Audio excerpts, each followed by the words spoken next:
You can use advanced search in media management to create flexible and powerful searches. Here's how. Start by clicking the advanced search icon in the dynamic search bar. Choose a search configuration. The options shown here are available by default. Each search configuration includes different metadata fields. Your administrator determines the fields that are included.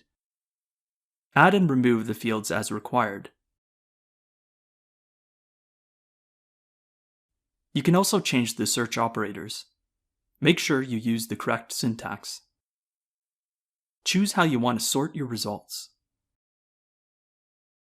Now let's try running the search. Results are returned in Gallery View.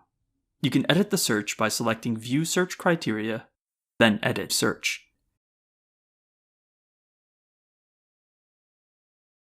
When your search returns the results that you're looking for, save it by selecting View Search Criteria, then Save Search.